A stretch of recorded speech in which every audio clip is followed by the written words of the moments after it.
Imagine a church where every member is passionately, wholeheartedly, and recklessly calling the shots. I have a busy work week, and by the time Sunday rolls around, I'm tired. So how about a church service that starts when I get there? Can do. When you arrive, we begin. This guy, he plays by his own rules. We want to find a church where if he starts screaming, we're not the bad guys. Say no more. If your baby's screaming, you stay seated. The others around you can leave. You know, financially, Sherry and I don't give a lot to the church, but we sure like to know who does. All right, if you join now, you'll know what every person gives in detail. When I'm in the church service, can my car get a buff and a wax? Not just that, but an oil change and a tune-up. Hey, how about tickets to the Super Bowl? That's asking too much. I'm serious. If I'm gonna join, I want tickets to the big game. All right, you join now and we'll get you there. I like a pony. Look in your backyard. Me Church, where it's all about you.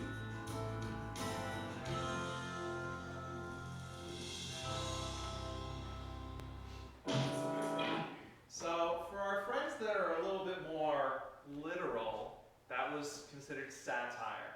Right? There's no church out there.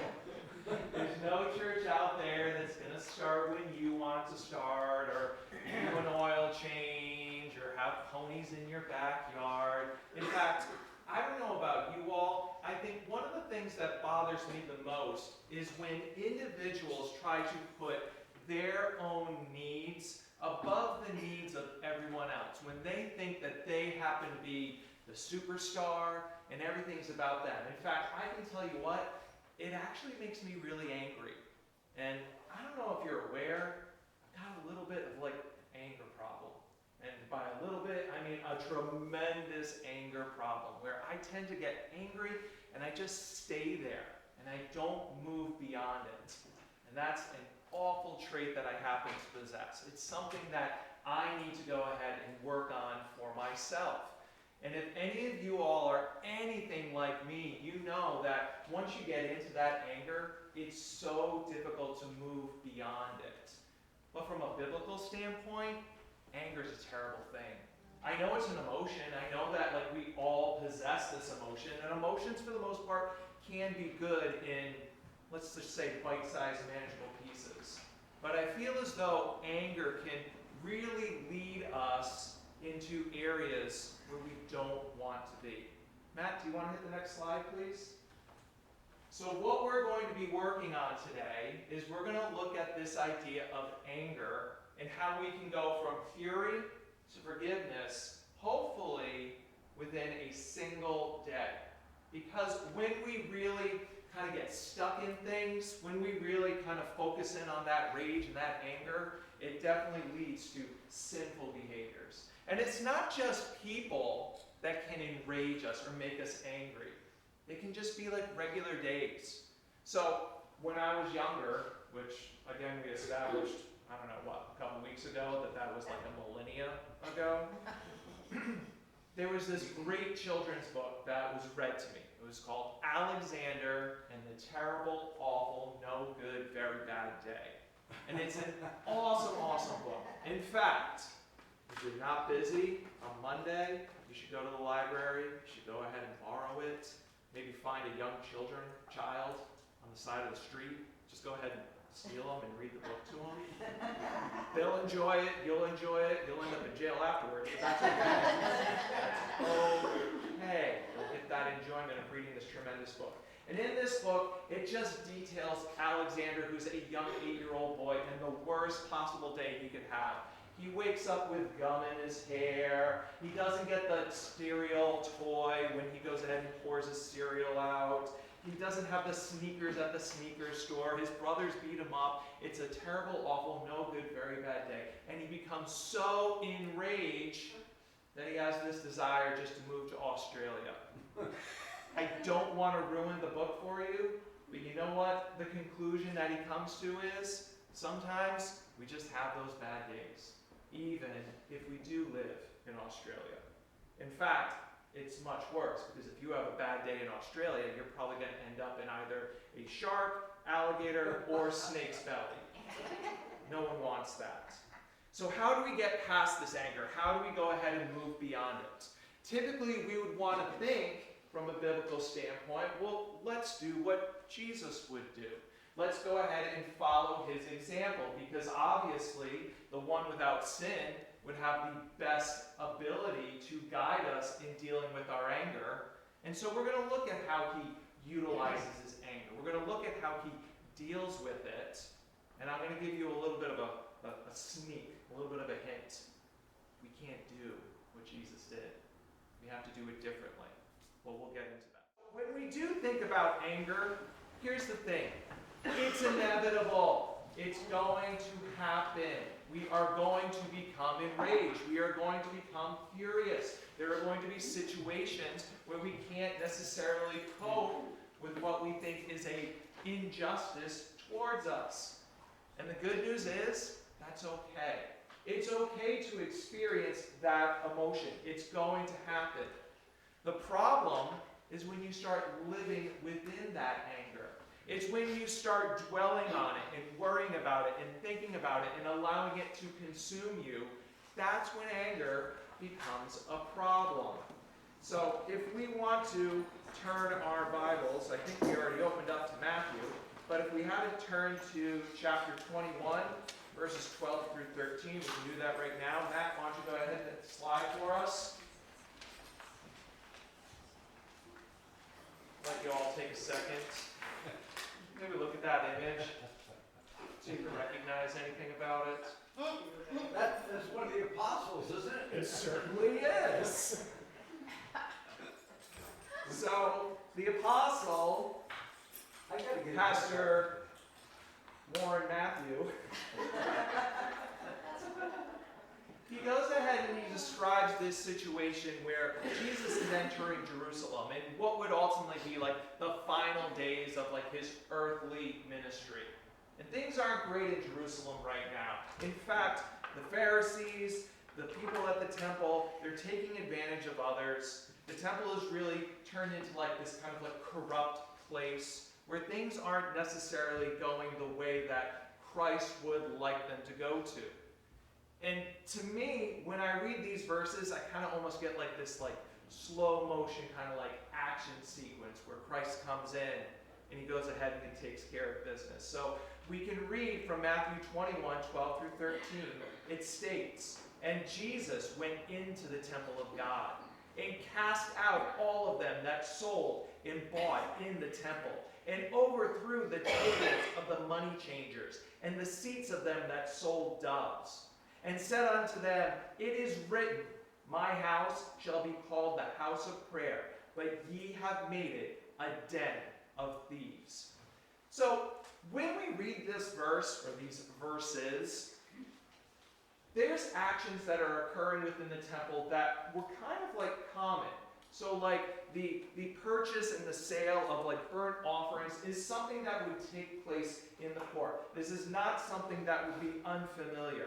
The problem is, we now have Jerusalem under the reign of Rome. And that's kind of caused a little bit of a corruption within the church establishment. We see that a lot of the priests are kind of a little bit more concerned with counting the coin as opposed to leading the people to some sort of spiritual accuracy and understanding of the Word of God. And because he was so enraged, because he was so upset about what has become of the church, Christ goes in there to take care of business. He calls them out for their corruption. He goes as far as to flip the tables. He must have been angry at what he saw.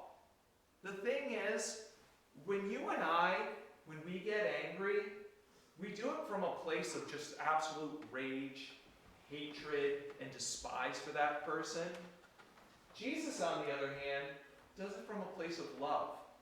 He becomes angry because he loves us so much that he doesn't want us to be misguided. He doesn't want us to go down the road that ultimately is going to lead to our ruin. So by him going in here and acting in the manner in which he did, It's almost as though you could say he was exhibiting a righteous anger, where that anger is from a place of love, it's from a place of compassion, it's about him worrying about us and our needs, as opposed to just being infuriated by what he is seeing. And that's a difficult concept for us as sinners to really go ahead and take on and understand. Because at the end of the day, we don't get angry because we love someone so much, unless it's like back in the 80s and 90s, and if you were a parent during that time, you could do something that you can't do in today's society. You could spank your children. But anyhow, and what was the expression that parents used when they were slapping their kid with their bare hand? By the way, my secret, when I got paddled from my parents, I used to tighten up my bottom. Yeah. That was the secret. And that's what my brother, he said, tighten up your bottom, it hurts less. Anyway. So, when the parents were going ahead and giving their children some justice, maybe some vigilante justice, what was the expression that they would always use? I love you. This hurts more. This hurts me more than it hurts you.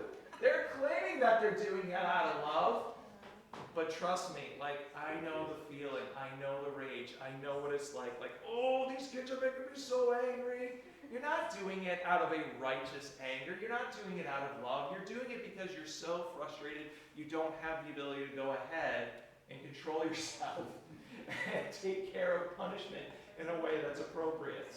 Granted, people still get angry, people still get mad. I'm not saying that the way that we handle children today is right, because there are definitely some wrong things going on, but we don't have the ability, like Christ did, to become enraged and angry and do it because we care about those others. And it doesn't end there. Christ's, I guess you could say, righteous anger doesn't stop here when he goes into the temple. It continues on in chapter 23, verses 27 through 28. Matt, you want to go ahead and flip the slide for us? Oh, same guy, same apostle. So, at this point, Christ is continuing on his path through Jerusalem and calling out the Pharisees and telling them what they are doing wrong. In fact, this particular section is referred to as like the 7 woes, where he's specifically talking about the hypocrisy that the Pharisees are displaying. And rather than kind of using action and flipping tables and showing rage in that particular manner, he does it with his words. And sometimes I do think it's true that words can hurt more than physical actions. And this actually might be one of those situations. So Matthew writes in chapter 23, verses 27 through 28, he says, "Woe unto you, scribes and Pharisees, hypocrites, for ye are like unto whited sepulchres, which indeed appear beautiful outwards, but are within full of dead men's bones, and of all uncleanliness. Even so ye also outwardly appear righteous unto men, but within ye are full of hypocrisy and iniquity." Oh my word. I really like these verses because he's just getting to the point. He's calling out what he sees as being wrongful actions by these individuals that are responsible for the spiritual welfare of everyone in their particular area. And I love the figurative language that he uses by referring to like the sepulcher. It talks about like the beauty on the outside, but like the rot that happens to appear on the inside. In fact, Mosaic law specifically stated that like all tombs, all sepulchers, all graves were to be painted white as a means of making them very obvious, making them very like apparent that they happen to be graves, because you weren't supposed to come in contact with the dead. You would be considered unclean after the fact. So, if you take that understanding into mind, and you think of Christ comparing the Pharisees to a sepulcher, it's telling you that he truly believes that coming in contact with these individuals, interacting with them, is not necessarily going to bring you any type of spiritual growth. It's not going to make you more close to God. It's going to do the opposite. It's going to make you an unclean person. It's going to make you an individual that isn't necessarily worthy of contact with others in a way. For Christ to go ahead and I feel as though get to this point where he is verbally lambasting these religious figures, he must have been super enraged. But again, why is he doing this? Why is he displaying this verbal anger towards this group of individuals? It's because of that righteous anger, that desire, that love for us, that we can have a stronger relationship with him and our Father. And at the end of the day, although I think the Bible is filled with several different examples and illustrations of Christ kind of telling us what it is that we're doing wrong, or even kind of like illustrating disappointment in our behaviors and our actions, it comes from a truly good place because he just wants us to have a relationship with him. He just wants us to go ahead and understand that at the end of the day, the only way for us to truly have everlasting life and for us to truly have a strong relationship is through him.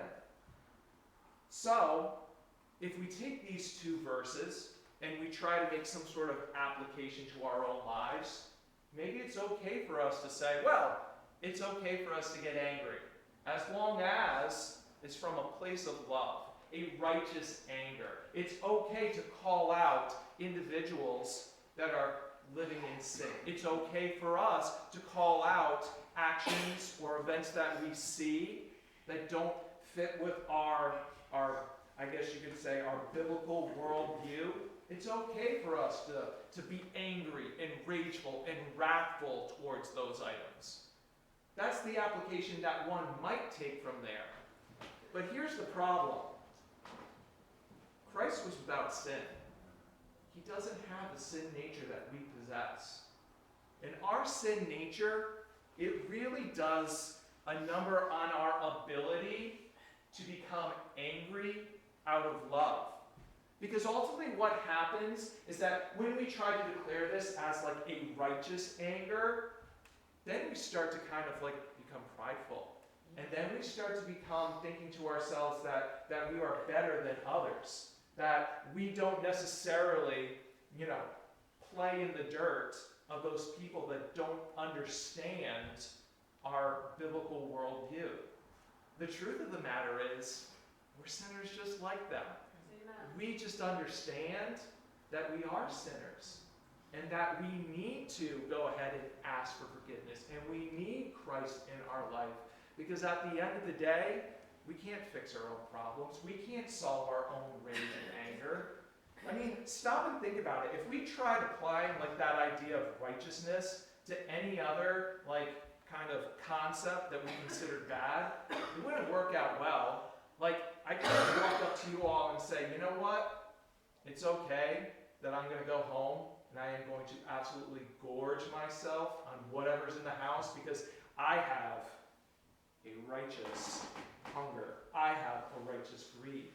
I'm not going to go home today and be like, it's okay for me to go ahead and look at inappropriate photos on the internet because I happen to have a righteous lust. You can't do that. So why is it that we think that we can have a righteous anger when all of these other ideas, pride, lust, greed, sloth, ooh, that would be a good one actually. A righteous sloth, I can't get out of bed today. Got a righteous sloth, I gotta sleep it in. Sorry, not getting up. We can't do that. We can't live the same way that Christ lived because of that fallen nature that we possess. So unfortunately, I don't think it's an environment where we can exactly live like Christ in this particular area of our lives. Because he was without sin. He was perfect. We need to make certain that we find another way to deal with our anger. And there obviously are other ways for us to deal with. So why don't we do this? We can turn our Bibles to Ephesians. And we're going to be in chapter 4. And we're going to look at verses 26 through 27. I'll give you a second to give there, because I think you're going to want to direct your eyes to the screen after you get there. So Matt's going to hit space. Oh my. It might be a little different. You want me to now? We'll give them a second. Anticipation. I heard that's like good showmanship. You ready? You steady? All right, go for it. Oh, look at that guy. Look at how wise. I think you should really let the beard kind of get a little bit longer. Yeah. It'd be clever. That should be in the movies. I should. Push over, Charleston Heston. Oh, wait a second. He already pushed over. All right, so when we look at Ephesians chapter 4, verses 26 through 27, we have Paul here, and he happens to be writing. He says, "Be ye angry, and sin not. Let not the sun go down upon your wrath, neither give place to the devil." And I think this is where our path differs from Christ, because we can't have that righteous anger and stay out of sin because of our fallen nature. No. Anger is going to ultimately lead us to sin. And that's the problem. It's okay to experience that emotion, but the ultimate problem becomes we don't necessarily have the ability to pull ourselves out of it sometimes. We linger, we dwell, we let it consume us. And that's not a good thing, because ultimately, when you allow sin to linger in your life, even if it is, I'm upset with this person, and I'm upset about that event, it creates like a chink in your armor, your spiritual armor. It gives you basically a flaw in your personality that the devil is able to go ahead and leverage. In fact, when I was looking at this verse, and I was looking at it's the New International Version, am I saying that right? Yeah, the NIV. I understand that one a little bit better. It's got a little bit more modern, but I go back to the KJV because I know that's what we need to do. But the thing that I like about the NIV is that in verse 27, it doesn't say neither give place to the devil. It says basically neither give a foothold to the devil. And I like the utilization of that idea about foothold, because when you go back and you look at the etymology of it, you look at where that word foothold comes from, it ultimately translates back to a place where a person or a thing can occupy. So when we take that idea, we take that understanding, we take that concept of a foothold, and we say don't give the devil a foothold into basically your heart, it's saying the devil will utilize any means he can to go ahead and drag you down, to pull you deeper into that sin, to create an environment where you don't have your eyes focused on Christ, and you're more just dwelling and wallowing in this rage that has now created this sinful nature, where now maybe you have a hard heart towards that person that maybe you thought kind of treated you poorly. Or perhaps you're just so filled with rage about what's going on in our country right now that you forget that we don't necessarily live in the world. No, wait, rewind. Can you say the of world and in the world thing again? I always mess that up, and I don't want to mess it up.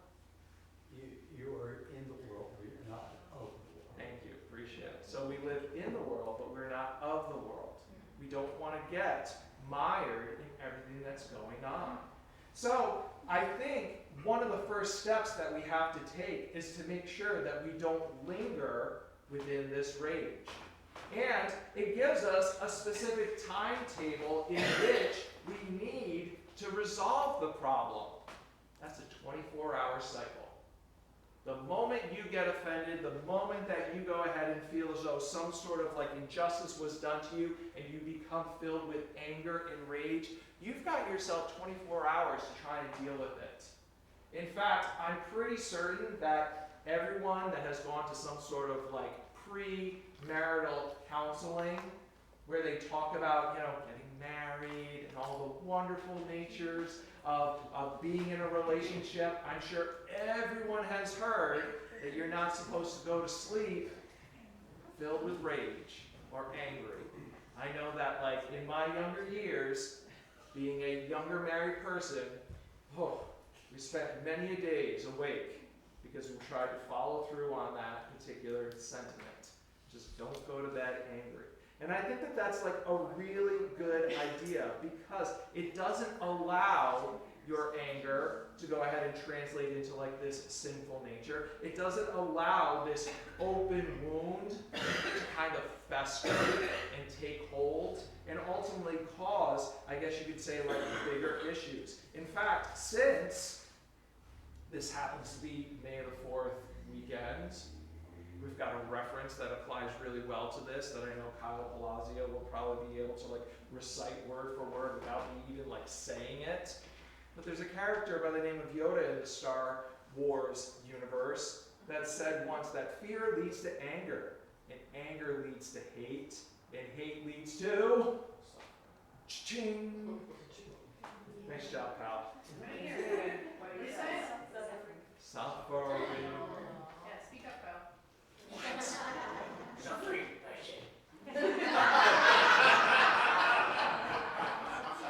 First we're talking about spanking kids, now we're calling out individuals within the church. Yeesh. Those people back there. Quite the sight. I just want to say when you said not to go to bed angry, like I've been awake for 10 years, man.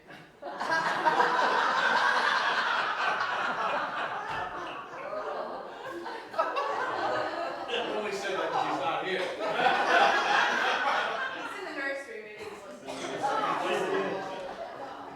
think I picked the topic this weekend. So getting back on track, so we can see here in Ephesians that Paul ultimately does a couple of things for us. A, he tells us, safeguard yourself. Resolve your problems in the day, because ultimately, if you let anything fester, it's just going to get worse. It's not going to resolve itself in the way that you want it to be resolved. So the sooner you can take care of that anger, that rage that's consuming you, the less likely it is that it's going to turn into something that's bigger. You're less likely to have that 10 years where the anger built up in you, where you just haven't slept a wink since you were married. That's something. I like that. But it doesn't end there. So in addition to having this understanding that we need to resolve things in a rapid fashion, we also need to be aware of the appearance of anger and what it can cause us to look like. So if you want to flip your Bibles over to Proverbs, we're going to be in chapter 29. We're going to be looking at verses 11 and 22. Proverbs, sorry. And most of you know way more than me about the Bible, and you're all aware that the author of Proverbs happens to be Solomon. Ooh, King Solomon. Wonder what King Solomon might look like if his image was kind of mashed up with someone else. I'm intrigued. Matt, are you intrigued? Why don't you hit that space bar?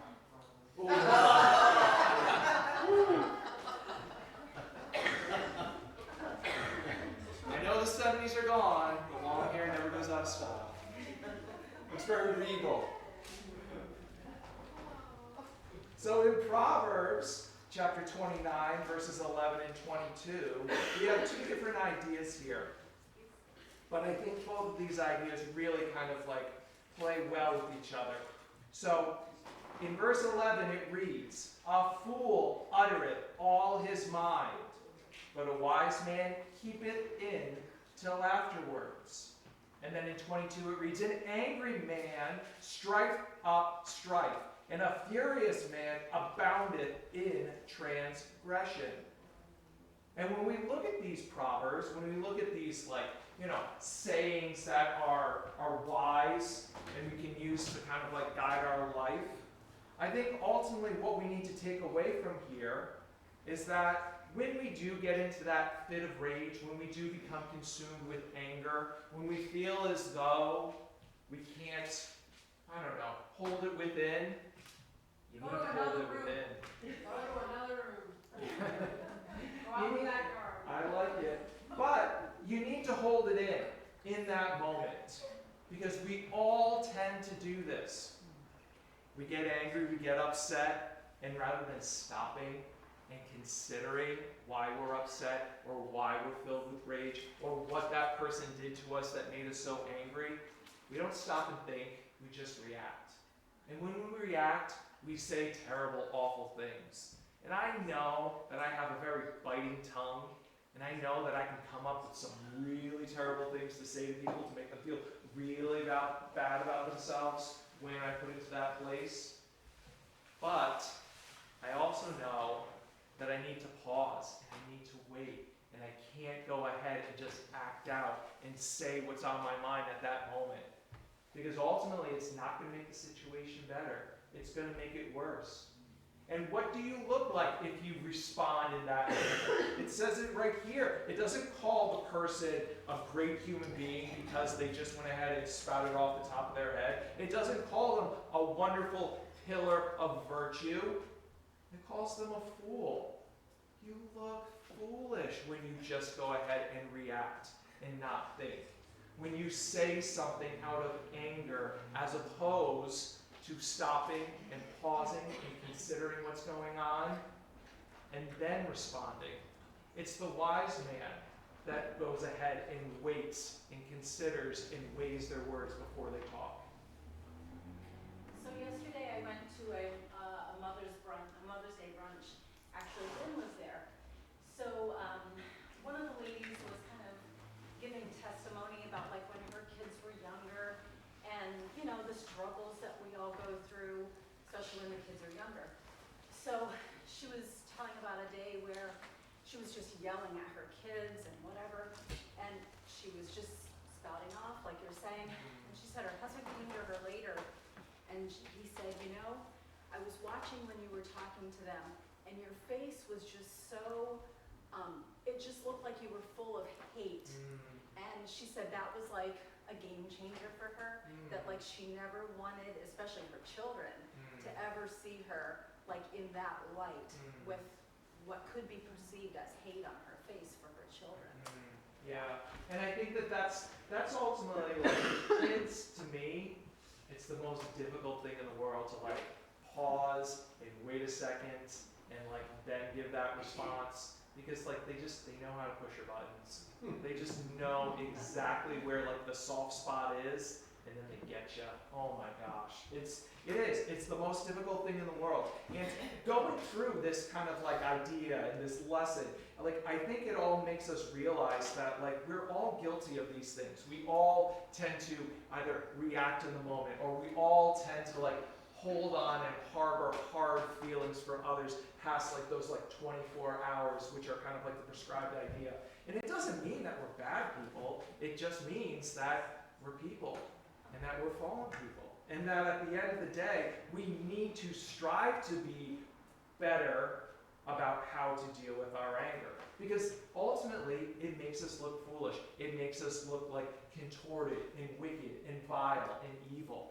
And those are all things that we definitely want to avoid, as kind of is indicated here in Proverbs. And this idea isn't just like isolated to Proverbs, it's echoed throughout other areas of the Bible. And so we're going to turn, I'm out of order now. We're going to turn to the book of James, and I'm sure that all of you all have heard this particular verse before. This is not something that is groundbreaking or new. So we're going to be in James chapter 1, verses 19 through 20. And I always have pictured James as more of like a younger man when he's writing these things. I'm probably wrong, but I'd like to see a young James. Would you like to see a young James, Matt? Of course you would. Go for it.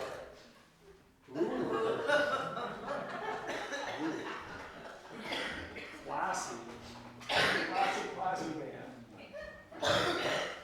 So, in James chapter 1, verses 19 through 20, I think that this is probably the absolute best advice that we can take away from the Bible when it comes to dealing with our anger and dealing with our rage. And we've all seen it before. And the thing is, despite the fact that we have seen and read and understand various verses or anything in general, it's always difficult to apply it. So, James writes, "Wherefore, my beloved brethren, let every man be swift to hear, slow to speak, slow to wrath. For the wrath of man worketh not the righteousness of God." And we've kind of talked about that concept of slow to speak, and we've referenced slightly that slow to wrath. But the piece here that I really want to focus in on is that swift to hear. When we become angry, we just stop listening. We don't necessarily acknowledge and think about what other people are trying to tell us. We automatically think they're wrong. I need my opportunity to go ahead and holler at them, as opposed to listening to what their thoughts happen to be, or why it is that they came to that point. Again, I'm thinking about my interactions with my son. Oh my gosh. That boy, if you think I'm okay with words, he is so far more advanced when it comes to just speaking and just basically trying to express himself. I'm 100% certain that in his older years, and don't hold this against him, he's going to be a lawyer because he finds absolutely every loophole that he could possibly find. Chase, I told you not to go outside. No, Dad, actually what you told me is that you don't want me to go next door. So I didn't go next door. I stayed in our yard. So really, I still followed your rules. Ooh, I can't. Oh, his logic. Where does he get this from? And it's so frustrating. And you know what? I just stopped listening. And I don't want to take his words into consideration and become angry. I just said, go to your room. Go to your room. Go to your room. I don't want to hear it. I don't want to hear it. No, stop. I don't want to hear it. Go to your room.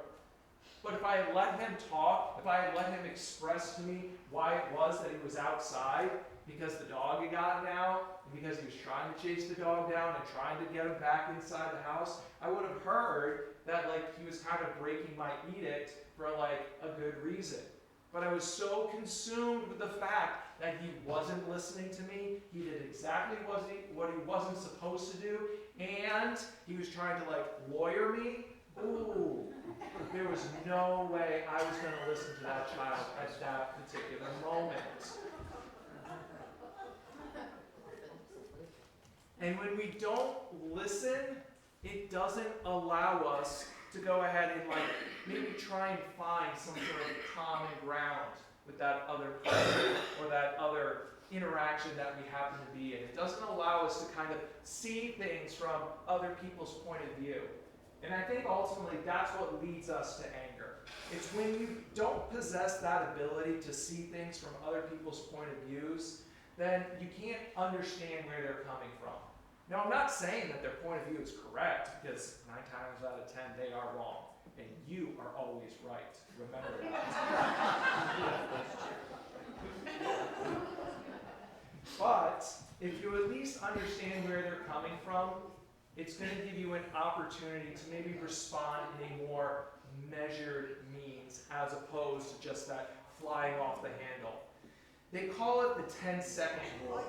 And this is one of the only things that I take away from my school's SEL lessons that are actually appropriate. Everything else, oh my gosh, I'm not going to start there. But They say before you respond to someone when you're angry, it's like take 10 seconds. Wait a moment, take a deep breath, then go ahead and retort to what you feel as though is inaccurate or incorrect. So I think if we're able to go ahead and stop and listen and consume what others are saying, it's going to give us that ability to make certain that we are slow to anger, and we are slow to respond, and that we are able to give that more measured approach moving forward. And at the end of the day, I think what it really boils down to is we need to consider what David has said. And I'm not even going to have you turn there just for the sake of time, because this is the one. This is the one, Matt. Go for it. Ooh. Look at that guy. Now, let me tell you, this image is cropped extremely. And the rest of David, oh my gosh, he is an Adonis. Reminds me of a very young Pastor Warren. But anyhow, so in Psalms chapter 139, verses 22 through 23, David writes, "Search me, O God, and know my heart. Try me and know my thoughts, and see if there be any wicked way in me, and lead me into the way everlasting." And I think ultimately, when we have anger in our lives that we're unwilling to let go of, it does go ahead and penetrate our heart. And it does cause us to do sinful actions. And I think that on a regular basis, we need to stop and we need to pray and we need to ask God to just take that away from our hearts and to take away that anger, because at no point is it ever going to lead to something good. So let's bow our heads, pray, and we'll get you all out of here so that way you can say some angry things to me later.